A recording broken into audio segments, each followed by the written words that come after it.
Right, so let's begin with a moment that changed everything, the coup of 1913. You were told you were free, but in 1913 your freedom was sold to private bankers, and, well, your life became their collateral. Now the trap is almost closed. Before it's too late, you must see the lie they never wanted you to notice.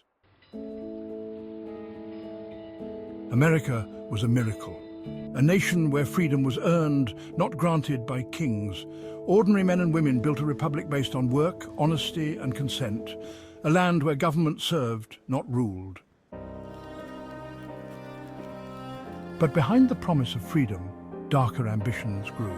Ambitions not to share in America's success, but to seize it quietly and, permanently. In 1907, fear was manufactured. A banking panic swept the country, destroying lives, businesses and fortunes. And from the ruins, the same men who caused the collapse offered their solution: more control for themselves. In 1910, America's wealthiest and most powerful gathered in absolute secrecy. At Jekyll Island, they drafted a plan that would reshape the nation forever. Their goal was simple: create a private central bank, give it the name Federal to fool the people, and seize control of America's financial destiny.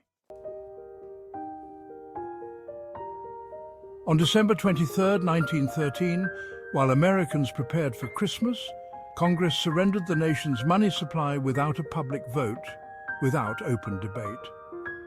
In silence, the greatest betrayal in American history was completed. The Federal Reserve Act became law, and with it, the American people lost control of their own money, their own labor, and their own future. From that moment forward, every dollar earned was debt, every tax paid was tribute, every dream chased was bounded by invisible chains.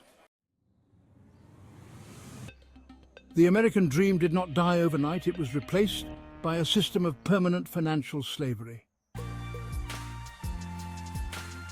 They told you it was democracy, it was cartel rule.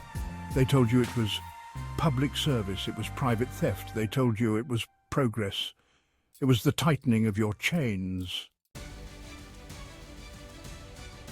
Today, the system built in secret still rules you. The names have changed. The tools have evolved, but the theft continues faster and deeper than ever before. It began with a lie. It grew through betrayal.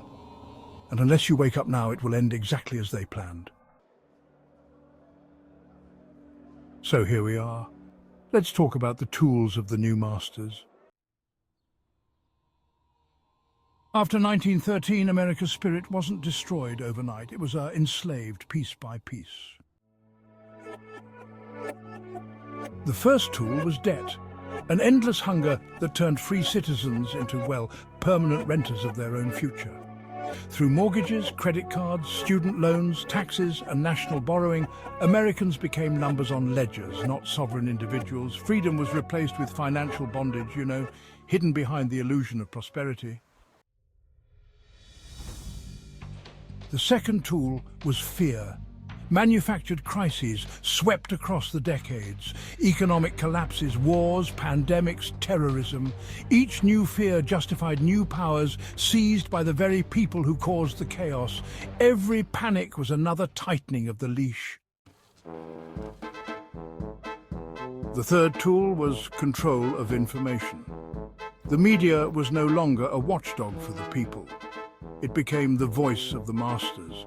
Governments and corporations shaped the narrative, planted operatives inside newsrooms, and fed the population a steady diet of distraction, division, and distortion. Operation Mockingbird was not the end of this manipulation, it was only the beginning. The fourth tool was legal fiction, a silent, invisible framework that transformed free men and women into corporate assets. At birth, your name was recorded on a certificate, capitalized, serialized, and owned as a legal entity. You were no longer seen as a soul, but as property. Debt, fear, media and law, layered together into a system so complete, so seamless, that most would live their entire lives without seeing the bars of the prison they were born into. The price for comfort was freedom. The price for safety was sovereignty. And so the American people traded away what their ancestors fought to create, seduced by false promises and poisoned dreams. Today, every system you touch, financial, medical, legal, political, is designed to track you, manage you, and eventually own you completely. This is not freedom. This is not democracy. This is a plantation, and you are the crop. The ruling class does not see you as their equal. They do not serve you. They do not even fear you.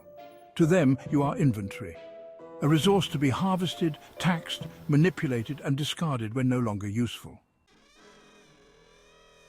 They have built fortresses for themselves, bunkers deep underground, cities hidden beneath mountains, not to protect you, but to ensure they survive when their systems collapse. They wrote plans to preserve their power in disaster, but none to preserve your freedom. They tell you they represent the people, but behind closed doors they sneer at the very idea.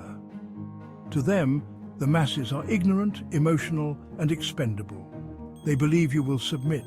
They believe you will beg for your chains. They believe you will cling to comfort even as your world is stripped away. This was never negotiation. This was never compromise. This was always war. A war for your mind, your body, and your soul. They fear only one thing, that you will wake up, that you will remember who you are, that you will remember you were never meant to serve them. They were meant to serve you.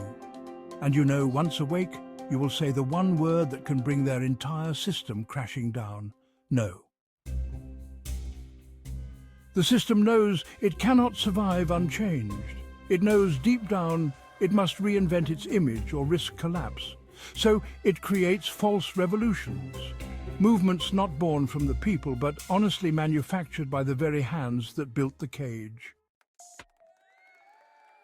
They offer you new heroes, fresh faces, bold slogans, promises of change.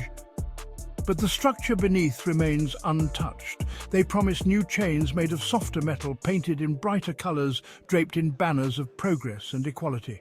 They tell you that rebellion is voting for a different manager of your captivity. And well, they tell you that revolution is achieved by marching in circles under controlled banners, funded by the same interests you think you oppose. Real revolution, well, it threatens power. Fake revolution, on the other hand, only strengthens it. Every time the people grow restless, the system, you know, releases a pressure valve. It offers you an enemy to hate, a movement to follow, a cause to believe in, so long as that cause leads you right back into its arms.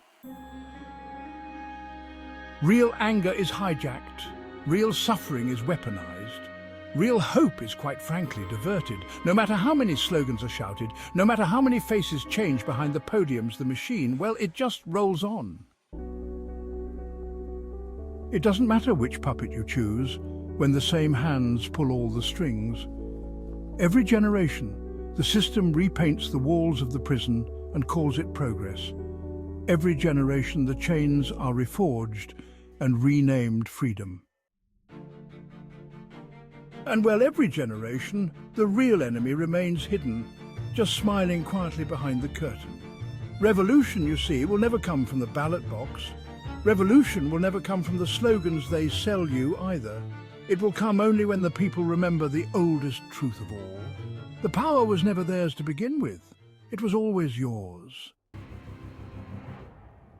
Today the system faces collapse. And as it trembles, it offers you one final deal. Give up your last freedoms, and in return it promises safety. But the safety it offers is really a prison without walls, a cage without visible bars, a leash, honestly, disguised as convenience. Digital currency, social credit scores, biometric tracking, mass surveillance, a world where every move you make, every word you say, every purchase you attempt is monitored, judged, and controlled. You will be told it is for your protection. You will be told it is for your health. You will be told it is for the good of society. And with every new emergency, your choices will shrink until the only freedom left is the freedom to obey. The final war is not being fought with armies. It's being fought with data, with fear, with manufactured crises. The battlefield, well, it's your mind.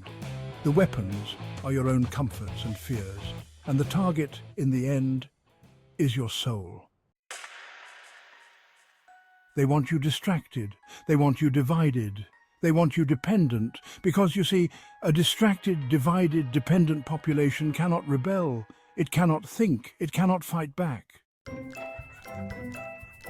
But you were not born to be a slave. You were not born to be a pawn in their endless games. You were born free. The time to choose honestly is now. The door to the cage is still open, but it will not remain open forever. Choose comfort and you will have your chains. Choose truth and you will have to fight for it. Choose silence and you will lose everything. Choose courage and you may yet reclaim what was stolen from you. This is the final war. Not for land, not for money, not for power, for the human soul. It is not too late, but it will be soon. Choose now, chains or freedom.